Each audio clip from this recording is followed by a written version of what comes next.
Emma. I will be the host of this webinar and will now do some housekeeping announcements. In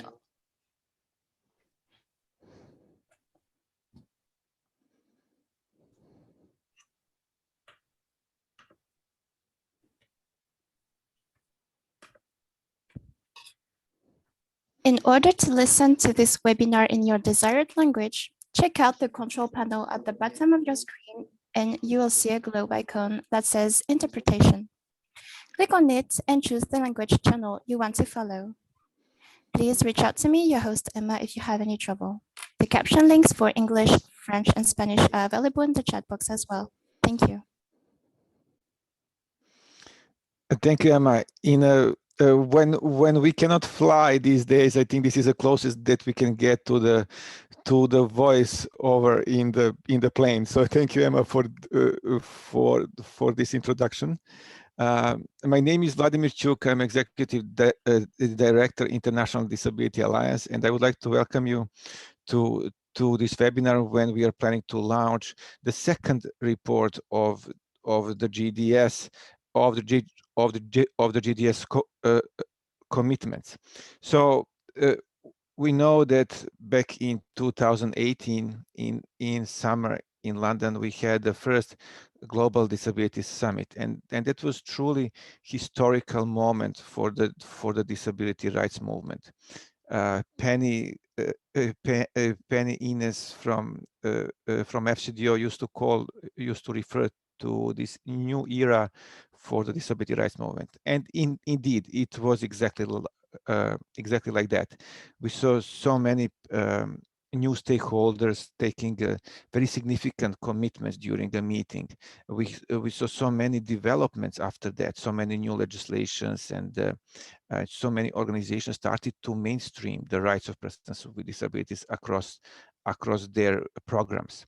So truly, this was a groundbreaking moment for the disability rights movement. And then as a follow-up, we had implementation of commitments taken. Stakeholders that were present took more than 960 individual commitments. 171 national governments, multilateral agencies, donors, foundations, private sector, and civil society made these commitments. And simultaneously, more than 300 governments and organizations signed GDS 2018 Charter for Change. Since then, many of these commitments were implemented. Some are still under implementation, and this is very promising. Now we are looking at the new summit next year in February, co-hosted by Norway and IDA. It will be happening in February, and unfortunately, it will be virtual. But we will do our best to try to little bit repeat from London and to really take this summit forward. We will try to have a different. We will have to have different meeting this time, but we will try to bring even more people and to try to have even more commitments that will be potentially stronger. So we are going to work hard, and we are inviting all of you to join us on this journey. Today we have a duty to announce this new report. So we had the first report on the implementation of the commitments published in 2019. That was a one year after the summit, and now we have a report that is capturing the situation 2 years after the summit. And I would first like to hand over to Nick Corby, who was actually working on this report and who was mainly responsible for the first and second report of the GDS commitments. And he will introduce us to the document and also probably capture some of the key trends and the key news that are coming from this report. I'm personally very eager to hear what he and his team learned in this process. Nick, please, floor is yours. Thank you very much for that introduction, and good afternoon, everyone. It's really nice to share this space with you. It's a shame we can't be in the same space quite yet. I'm just sharing my screen. Hopefully you can see a PowerPoint starting to emerge. So I've got about 12 minutes just to run through the report and some of those key messages that are in there. I won't dare try and cover everything. I do recommend you looking at it. There's some very good, positive stories, great case studies to really dive in some of the depth of what's been achieved since the summit. But just to give you some of those headlines, really, I wanted to start looking back at the summit. I think Vladimir's already done a very good job of giving those headlines, but just to make sure we all have a very common understanding of what was achieved back in 2018. Vladimir's already mentioned those 968 commitments, the 171 stakeholders who made them, the 300 signatories of that Charter for Change.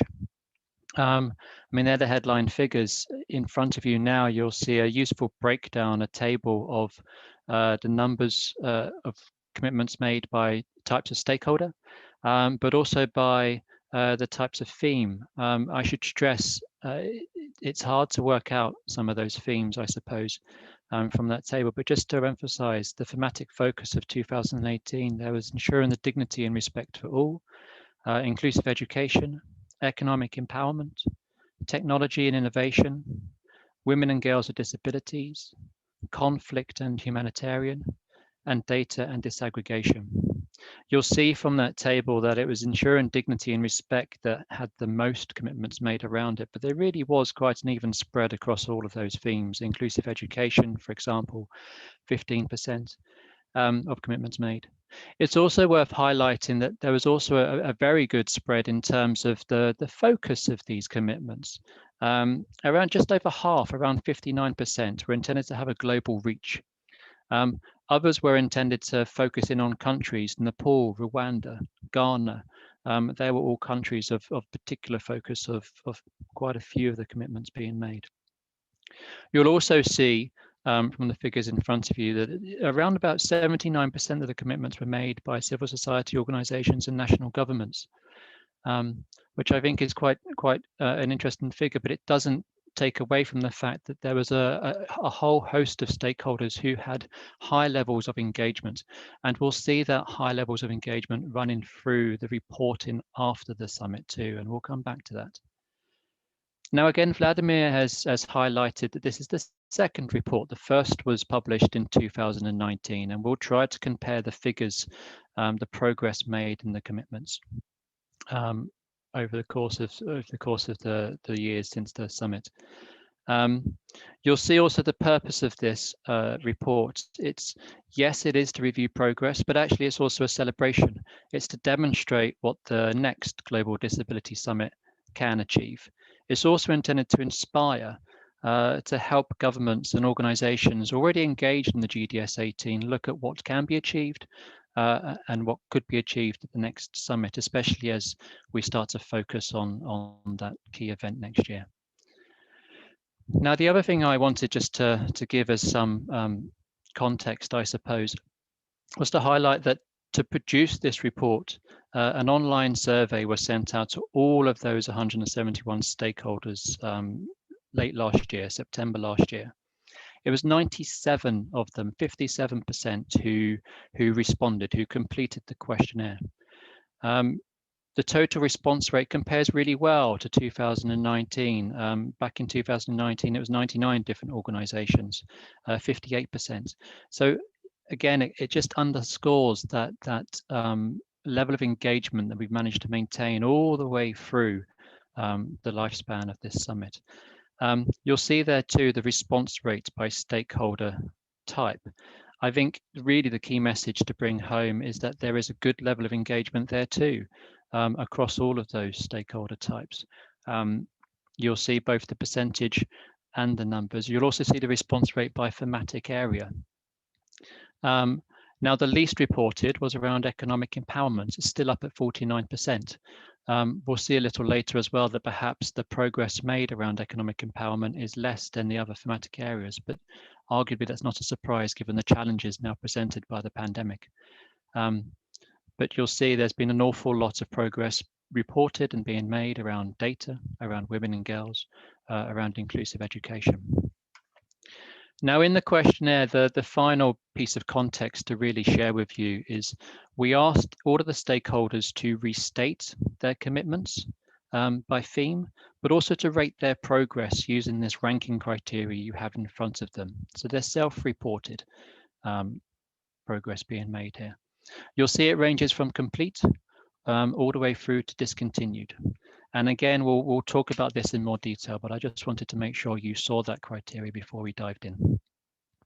Now, what did we find? Well, lots of good news, frankly. We found that 25% of the commitments are complete, 62% underway. It means that 87% of all of those commitments made are on schedule. It's only 10% that's delayed, 2% has not started. Now, the reasons for those are very heavily related to COVID-19. There was the restrictions, the impact of COVID-19 restrictions, the challenges around mobilizing skills and resources under the current pandemic. So none of them have been discontinued as far as we are aware. There's still ambitions and hope to implement all of them. And I'm sure that those that are delayed will get on track very soon. Now, this shows a year-on-year progress. In 2019, it was 10% that were complete. 74% were underway. So you can really start to see that trend, that movement towards positive progress. There was progress across all of those thematic areas. Now, it's worth highlighting that humanitarian commitments, 40% of those were marked as complete. For data, 37%. I mentioned how economic empowerment had the highest number reported as delayed, largely because of the impact of COVID-19, but there too we've seen a year-on-year improvement in terms of progress made and achievement being made. The indirect impact of the Global Disability Summit also can't be underscored. It's really worth celebrating that. We've seen, for example, there's appears to be a growing confidence around disability inclusion among organizations. Some of the questions that were asked of organizations was, how inclusive do you believe your organization to be? We've seen the reporting of that again increase, get far more positive as the years have gone on. Before the summit, I'm just trying to see my figure here. Pre-summit, it was 59%. We're now at 63%. So again, there's that nice movement there. Also, there's the broader efforts generated around disability inclusion. It's not just delivery of these commitments that organizations have focused on. There's been a lot more. The COVID-19 responses, for example, organizations have reported doing situational analyses focused on persons with disabilities, pivoting funds towards inclusive responses, disseminating accessible information. There's also additional organizational capacity pieces that a lot of organizations are focusing on. The Asian Development Bank, for example, has disability within its corporate results framework and has developed disability inclusion markers for its investments. So it's not just the commitments that's been delivered, there's far more besides. Now, you'll see in the report so many examples of positive progress being made, of commitments being delivered. In the next few slides, I just wanted to pull out a few of them. I won't read them, you can see them in front of you, but just to perhaps emphasize a few. The government of Kenya, for example, has incorporated the Washington Group short set questions into their 2019 national census. The International Labour Organization with the Washington Group has a new module that they use in labour force surveys to provide information on labour market situation of persons with disabilities. We see too amongst donors a lot of positive stories, a lot of positive examples of progress. The OECD DAC disability marker, for example, has now been adopted by DFAT and Global Affairs Canada and CEDA. Similarly, the Foreign Commonwealth Office, the FCDO, the replacement to DFID, they've launched their Inclusive Education Initiative that's now being hosted by the World Bank.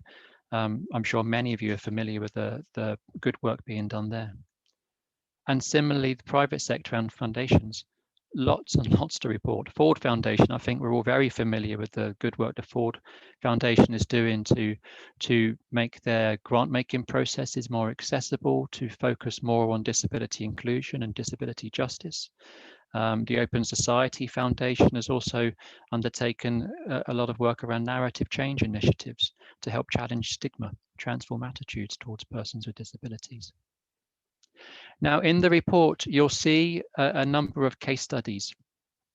We selected and approached a number of organizations to again self-report these case studies to provide more detailed reflections on what progress has been made against their GDS 18 commitments.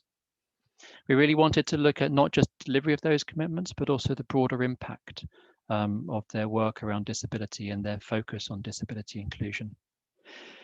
Now, again, in the time we have, I'm not going to go into the detail. I do recommend that you look at the report, but perhaps just to pull out a few key points to make around here.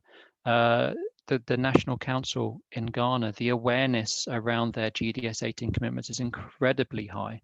70% of OPDs are aware of the government's commitments, which has helped foster a considerable awareness and a considerable motivation towards disability inclusion.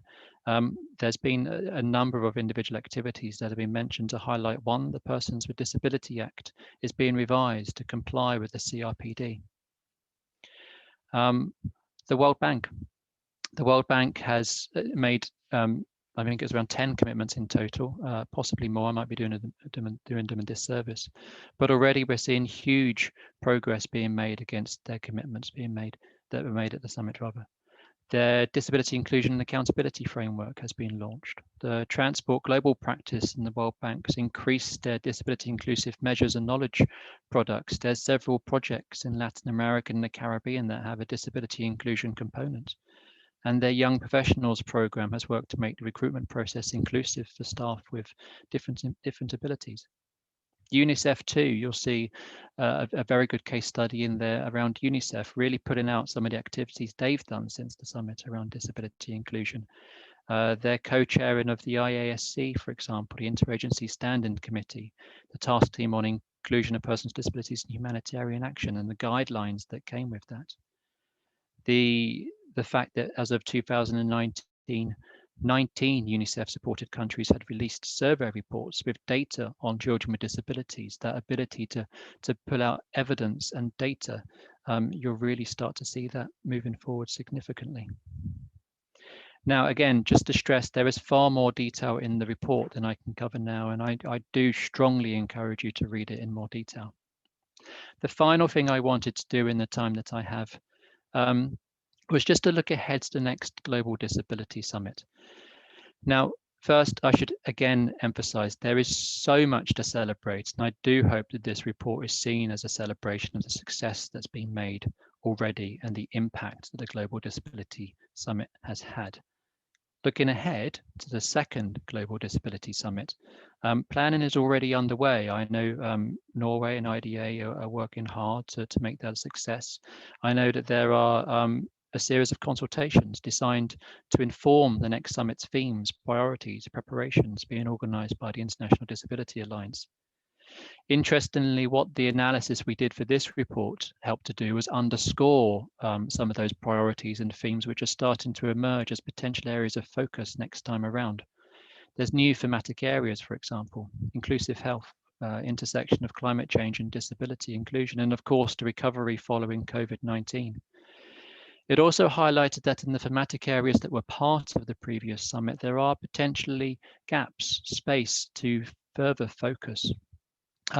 There's more in the report, but you'll see on this slide here, I've pulled out a few examples. In inclusive education, for example, there appeared to be a comparative lack of focus on early years provision. In technology and innovation, there appears to be a lack of activity around data collection tools to capture usage, breakage of assistive technology, for example.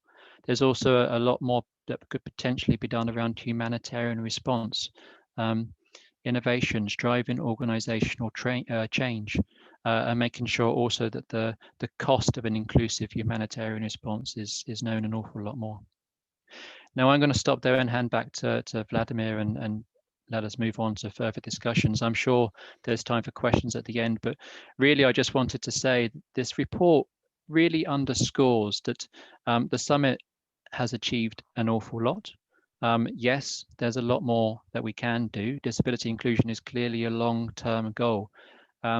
But hopefully what this report does as you read through it is emphasize how much the summit galvanized in terms of a level of attention and commitment to disability inclusion and really set the bar for the next summit. I, for one, am very excited by what comes next. Thank you. Thank you very much, Nick. Very good presentation. And indeed, thank you for reminding us that we have reasons to indeed celebrate here, and that is very good. I think that we all need a little bit of reasons to celebrate and a little bit optimism after years spent indoors with COVID, and after so many things that happened and devastating things for the disability community around the world. Indeed, this report comes as a reminder that that commitments are strong, that stakeholders that took these commitments meant seriously to do what they set out to do. So it's a quite positive moment, and indeed, thank you for your work and thank you for your presentation. There will be chance at the end of this meeting for a set of questions. So to have more time for that, let's move on to the next speaker. And next speaker is Diana Dalton. She's coming from UK FCDO, and I will hand over to her. Diana, floor is yours. Thank you very much. Thank you very much. Hope everybody can hear me okay. And I really appreciate being asked to say a few words here today. As we've already heard, I'm not the first person to say that this has been a really very tough year for all of us. Here in my family in Edinburgh, we've suffered loss and worrying levels of stress and mental health issues. But hard as that is, it does pale in comparison to the challenges faced during this pandemic by those people who were already the furthest behind, the poorest, the most marginalised. And I want to just start by saying a huge thank you to you all for the fantastic work around the world to keep this really critical issue on the agenda. It's more important now than ever that the risks to people with disabilities are on the conscience of national governments and local and international actors. The inclusion of people with disabilities is central to leaving no one behind through both the Sustainable Development Goals and, of course, the UN Convention on the Rights of Persons with Disabilities. And this is more the case now than ever. In these unprecedented times, we really welcome the publication of the 2018 GDS Progress Report. The FCDO is proud of the global momentum generated from the summit, and we all now have a collective responsibility to deliver on our promises and sustain that energy that we have put in together into this really important work. And as you've just heard already, the report is highlighting the significant progress against nearly 1,000 commitments made in 2018 and the importance of that ongoing monitoring. It was really excellent to hear the highlights of that from Nick, and we should indeed all take time to digest the detail captured in this report. For the UK's part, we're really pleased to confirm that the FCDO has implemented 13 of the 17 commitments, and the rest are underway. We're working hard from my department, from Penny's team, to make sure that this work continues to be delivered. And this is now being done in the context of the government's commitment to disability through the development of a national disability strategy. The creation of the FCDO, by bringing together DFID and the FCO, has, as you can imagine, brought many logistical challenges with it, and we're still very much in the middle of that. But what it does do very positively is provide an opportunity for us to work with even more partners and across a wider range stage to do more.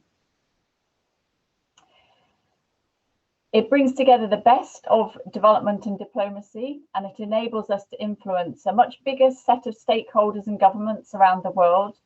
And it's fair to say we're at the stage of working out how exactly we do that. Disability inclusion is not just a policy issue or a corporate issue for the FCDO. It's one that cuts across every bit of our business. So our diplomacy, our services, and then the way we interact with each other, including with our disabled colleagues. So Focus on Disability Inclusion is part of a wider important programme of activity to ensure that we'll create and deliver truly inclusive policies and programmes. Together, we've set a high bar for international action on disability inclusion over the past few years. And as I said before, we were really proud to co-host such a successful Global Disability Summit in 2018. And we're delighted that the Government of Norway will host the next summit early in 2022. In December, we ourselves published a progress report on our own 2018 disability inclusion strategy, setting out the many fantastic achievements to date, including through our 13 GDS commitments. So if I could just take a moment here to bring out just a few highlights.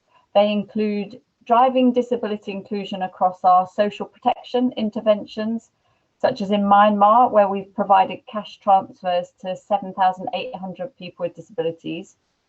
Mobilising job opportunities for people with disabilities, for example, partnering with the Kenya Commercial Bank to support 1,200 people in youth entrepreneurship programme. Championing inclusive education for all, such as through our Girls Education Challenge Transition Fund, which has helped 100,000 girls with disabilities. Implementing the use of the Washington Group Questions in Humanitarian Action and DAC Disability Policy Marker across our own ODA portfolio. And internally appointing senior disability champions in the FCDO to help enhance our inclusive culture.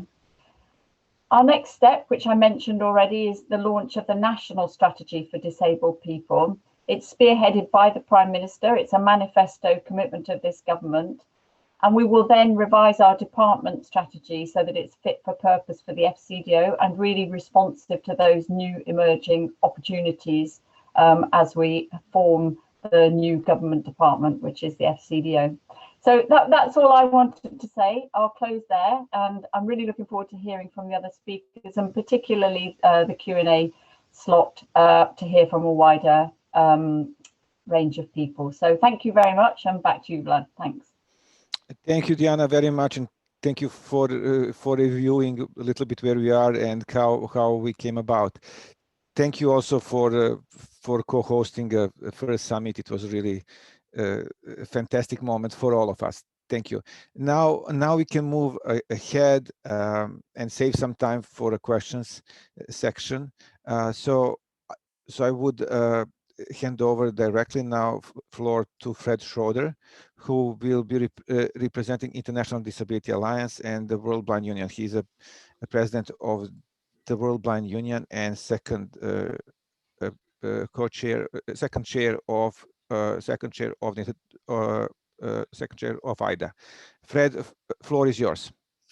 Well, thank you, Vladimir, and welcome to all of you. This truly is an important event to reflect and to celebrate and to think forward about the next Global Disability Summit and what it might achieve. Many of you, I'm sure, were involved either directly or in other support capacities as the UN Convention on the Rights of Persons with Disabilities was negotiated. And you will remember that one of the concepts that emerged during that treaty negotiation was the idea of nothing about us without us. And I think that is a very powerful statement and perhaps a more powerful concept. The idea of the human and civil rights of people with disabilities being put in a frame where it wasn't something being granted to us by others, that opportunities were not prescribed and defined and limited by others, but that true integration, true inclusion into society had to reflect the authentic life experience of people with disabilities. And that has been the foundation of much of the work that has followed.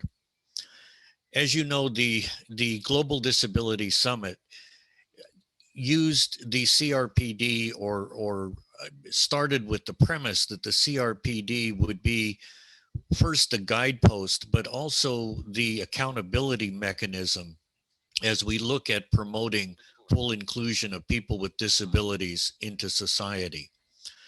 And I think that that has been part of the strength of the Global Disability Summits, that we start with an understanding that there is a combination of human and civil rights. In other words, there is a combination of the moral imperative that people with disabilities be treated with dignity and respect, coupled with the systems, the structures, the funding to ensure that equality and integration, full inclusion are not just slogans, but become the reality for people with disabilities.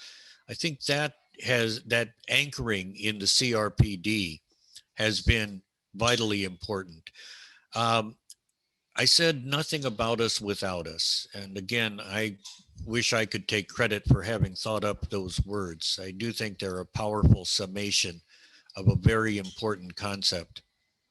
In that regard, the International Disability Alliance conducted more than 20 national consultations in 15 countries to gather information, to gather input, to hear from people with disabilities themselves about their own challenges, their own ideas for change, and how those ideas could be put and integrated into public policy.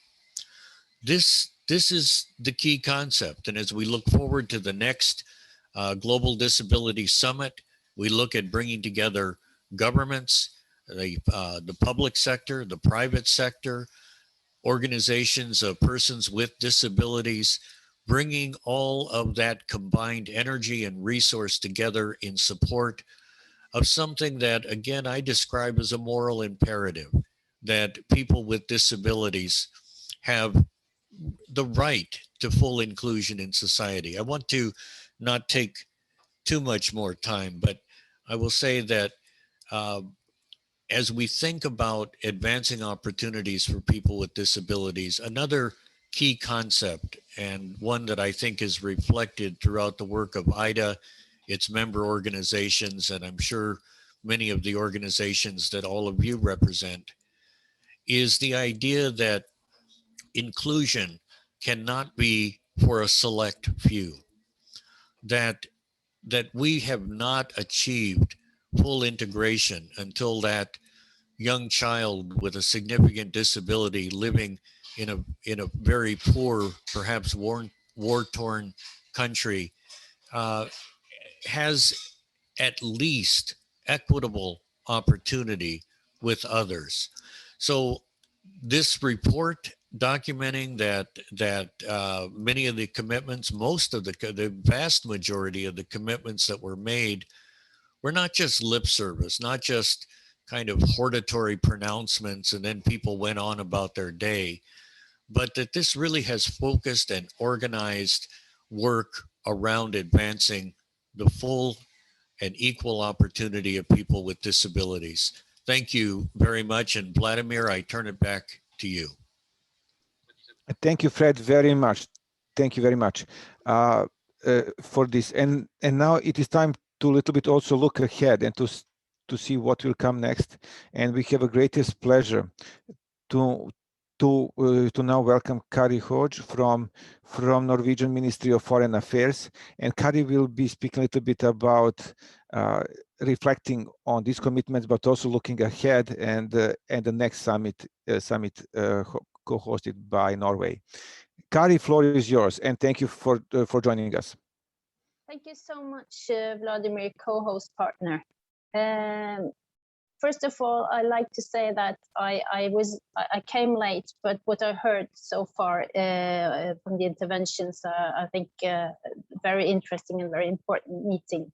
And I would like to thank the GDS Secretariat, FCDO, IDA, Impul Consultancy, and everyone else who have contributed to the report being launched today. This is important work. The results reached in London in 2018 were groundbreaking. and important for moving the agenda on disability and inclusion forward. Tracking and monitoring progress on the commitments made is a crucial part of the work for making sure that we, in the planning of GDS 22, focus on the right areas and get an understanding of where we can get the most impact. And in this, all of you are important. Norway is proud to be hosting that next Global Disability Summit and to do it together with the International Disability Alliance. And by hosting the summit, we want to ensure that political focus is not wearing away from commitments that have been made to improve the human rights situation for people with disabilities. We look forward to the developing an impactful summit with solid results in terms of further pushing the agenda on the implementation of the rights of people with disabilities. COVID-19 has unfortunately made this work even more important. Building back better and more inclusive is what we have to do, and will, together with the Convention on the Rights of Persons with Disabilities and the principle of leaving no one behind, make a foundation for the work ahead and the next summit. As you might already know, we very much wanted everyone to meet in Oslo in February 2022. That was our goal. But after thorough risk assessment, we have landed on a fully virtual meeting, and we will make sure we rely on the best digital tools and working methods available to ensure an inclusive process and a successful meeting with outcomes. There will be a pre-summit civil society event, and the conclusions from the event will feed into the summit. Together with our partners, we will design a workflow determining the thematic focus of the summit. The findings from the report launched today will be included in this work. Among other issues, we have made note of the fact that 25% of the GDS 18 commitments are complete, and 62% of the remaining commitments are still on the way and on track. That is good news. However, COVID-19 is one important reason for why 10% of the GDS 18 commitments are delayed. This confirms that the pandemic has grave consequences for vulnerable groups, and that we need to focus on inclusion in building back better and have this at the heart of what we plan to do in 2022, for the summit in 2022. It is reassuring, as it's stated in the report, that many of the organizations who made commitments at the GDS 18 have worked to address the COVID-19 impact on persons with disabilities. So this is very much on top of the agenda already, and organizations are aware of the increased challenges. I have also taken note of the gaps mentioned in the report. Together with our partners, we will decide on how to address the remaining gaps. Finally, the momentum created and results reached at the Global Disability Summit in 2018 were of great value. Together with our partners, we aim to build on the commitments and the progress made. We look forward to the very important year ahead of us.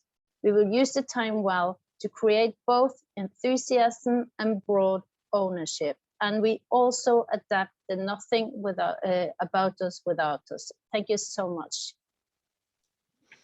Dimir.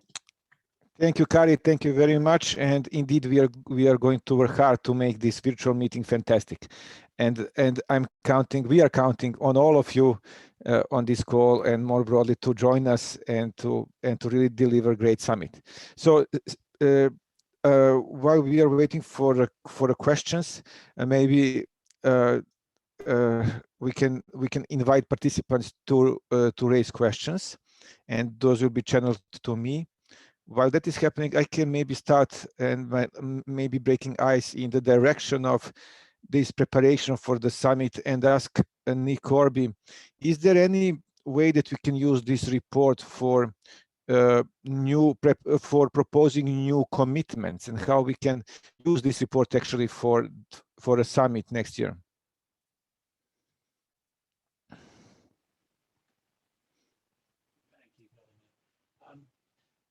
Yes, I mean, the answer is yes, absolutely. We can use this. And equally the website, which I know that Jose's team are. Yeah, microphone Sorry. down. Sorry. The answer is yes. Yes, we can use this report to help with the next Disability Summit and to help think about next commitments.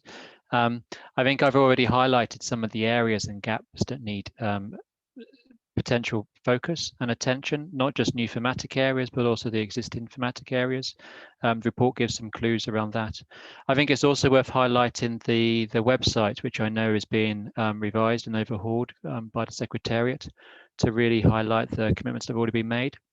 I think that too provides a nice basis to see what already exists and how we can build upon that potentially moving forwards. I hope that answers your question a bit. Thank you, Nick. Now looking at another questions, Stephanie asked a question from advocacy side. How can we advocate and guide other advocates in getting involved in this? So I guess it's directed towards the next summit co-hosted by Norway. So I don't know who would like to take the floor to respond.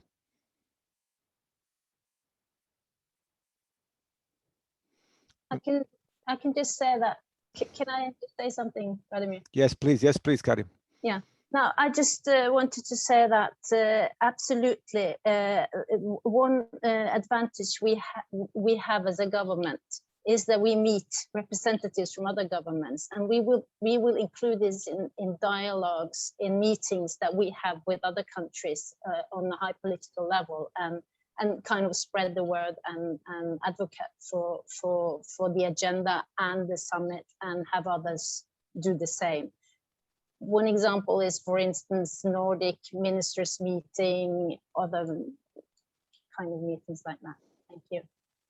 I don't know if that answered to the question. Or... Yes, thank you very much. Nick, do you want to try as well? Remind me, the question was, how can we advocate moving forwards?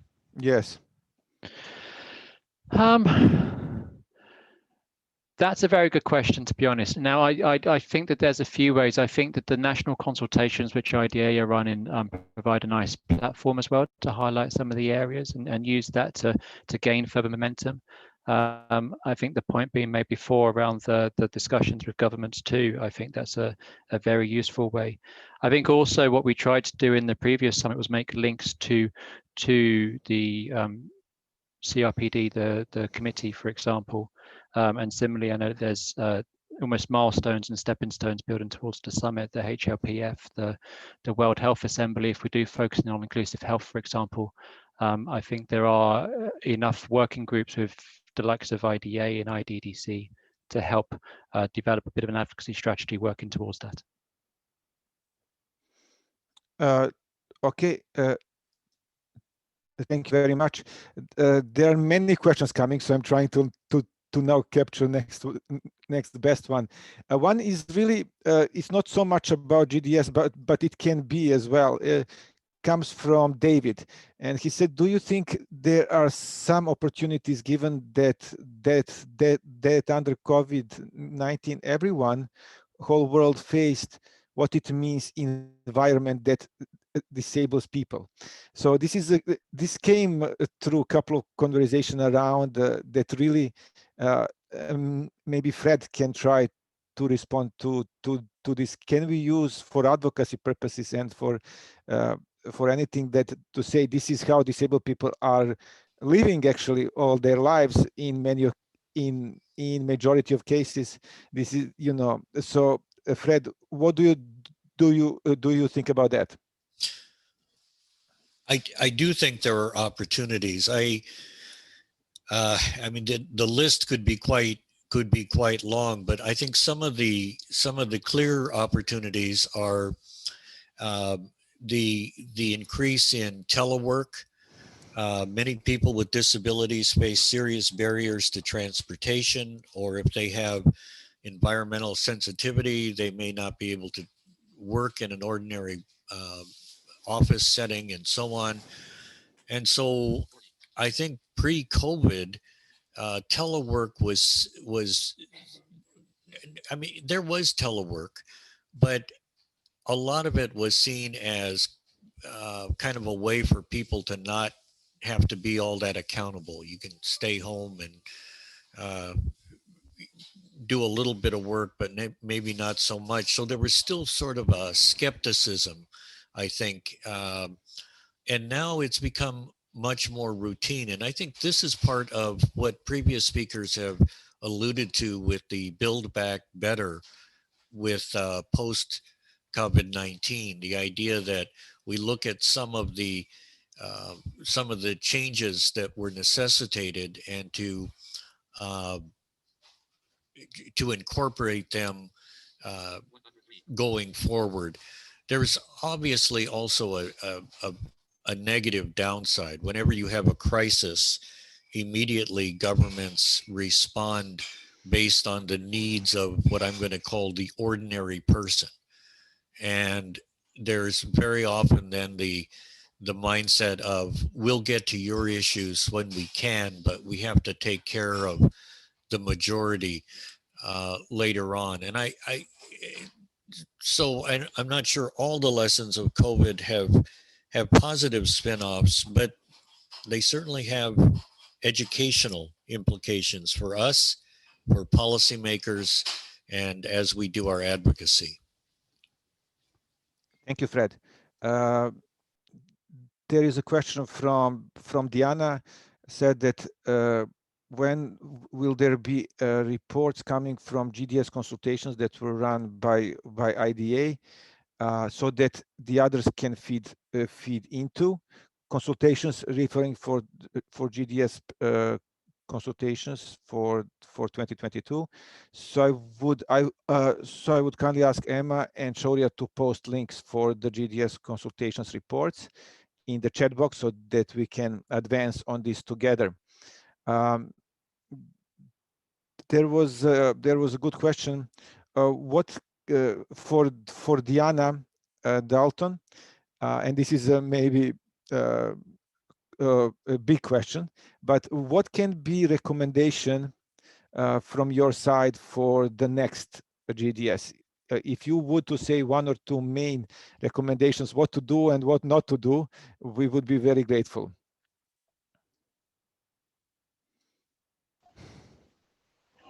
Blimey, that is a big question, and I'll probably say something and I'll think of something much better to say a bit later on.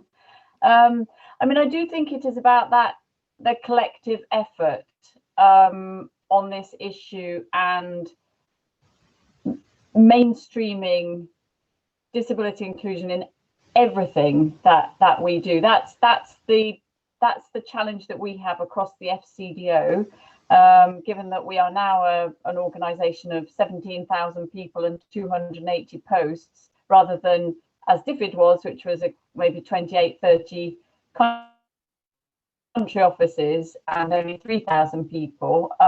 So the challenge for us is to think about inclusion in everything that we do. And I noticed the elephant in the room, the question on the cuts. I mean, it's no secret that we have a declining aid budget this year because of the challenge of COVID that the pandemic has had on our own economy and therefore our resulting budget. So we need to think differently about where are we delivering direct programs that are particularly targeted, and where are we actually supporting all of what it is that's delivered across multiple sectors to think about disability inclusion within whatever activity that is taking place and being prioritized. And I think there are many organizations that have a huge amount of reach that goes beyond what we certainly can do as FCDO. For example, the World Bank, and I'm really, really pleased to see that the World Bank,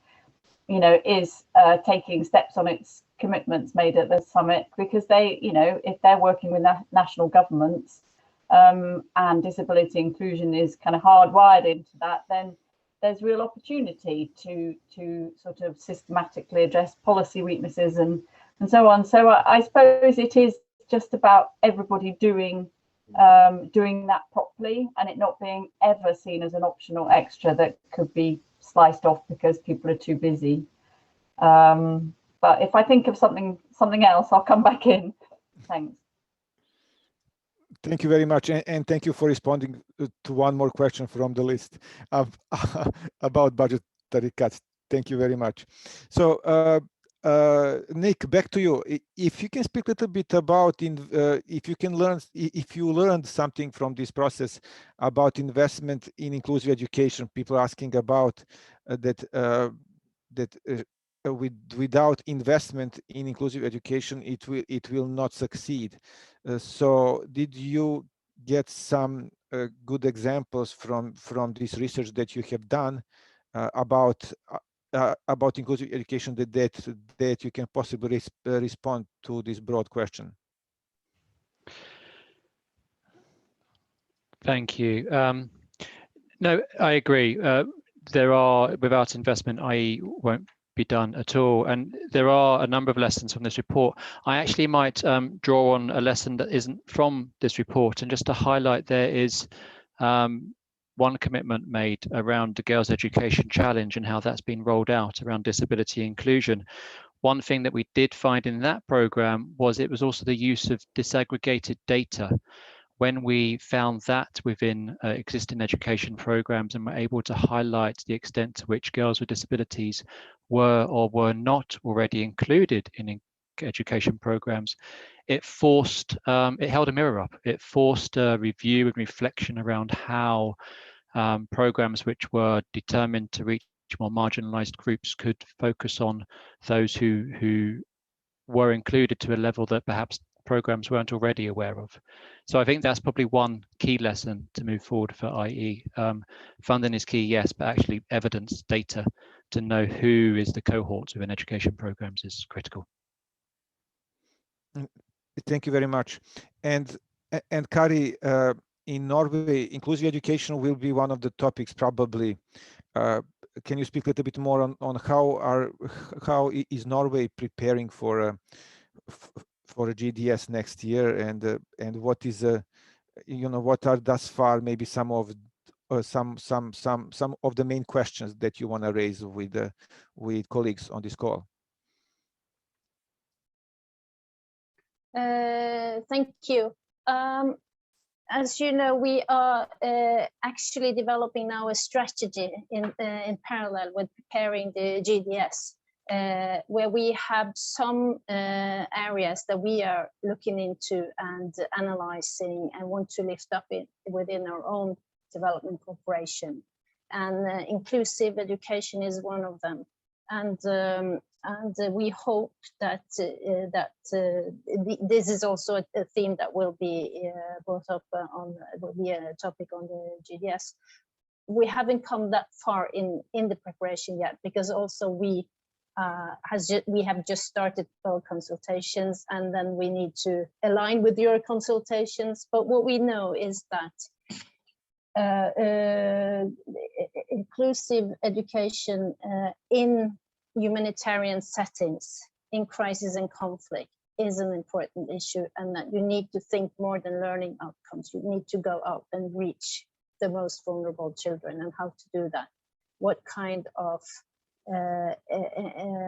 people will you have to have present at schools to reach out to the most vulnerable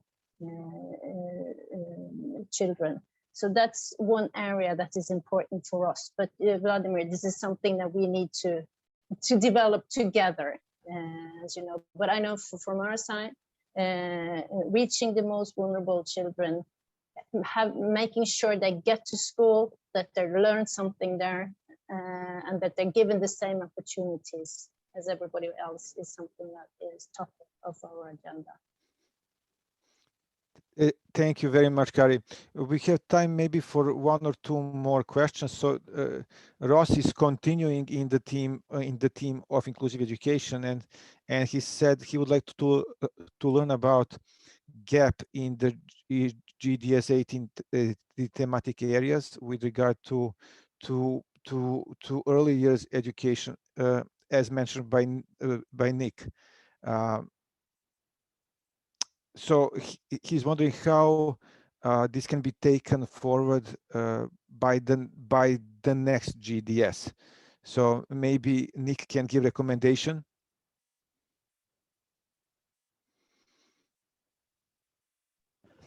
I think that's a good question for me. I'm not entirely sure I can answer it as to how it could be taken forwards. I mean, we've certainly worked to highlight the gaps, not just in early years education, but others around inclusive education that could perhaps be the focus of further commitments.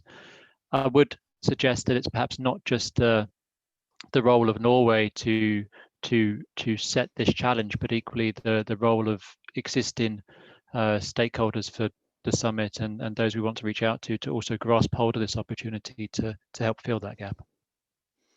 Thank you, Nick. One question for Secretariat, Jose, if you can join us for a second.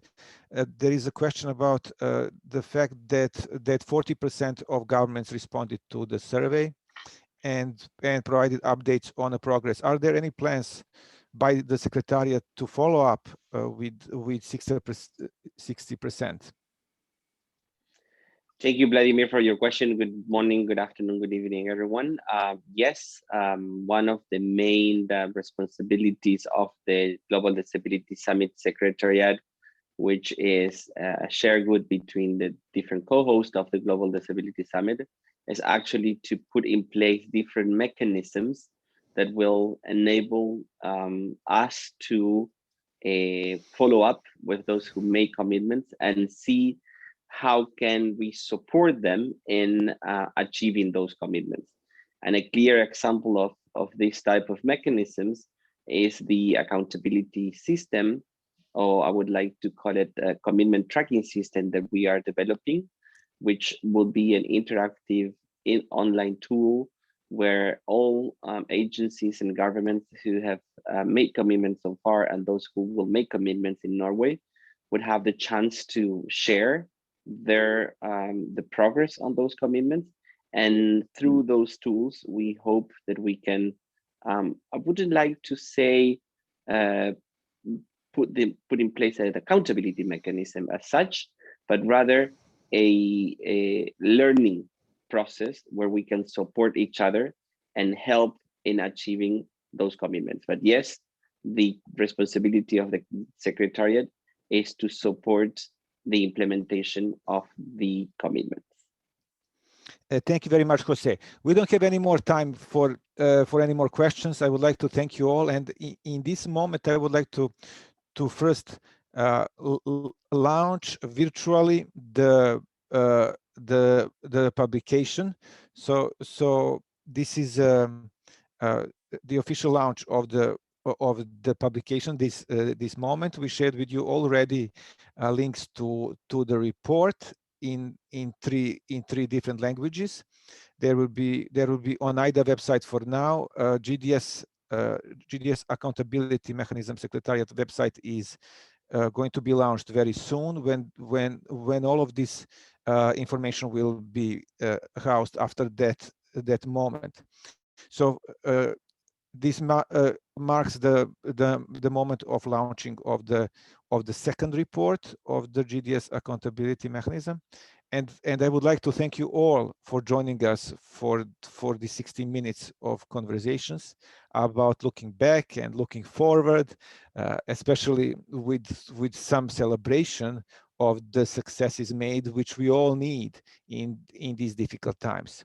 I would really appreciate your time and welcome you in the preparation for the GDS 2022. We are looking forward for feedback and for recommendations and consultations that you will be doing in the next period of time to frame the summit in the best possible ways.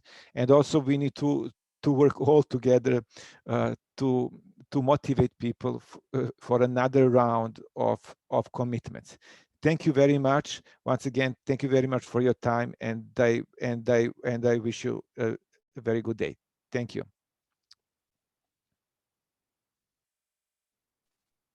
Thank you so much. Thank you, everybody.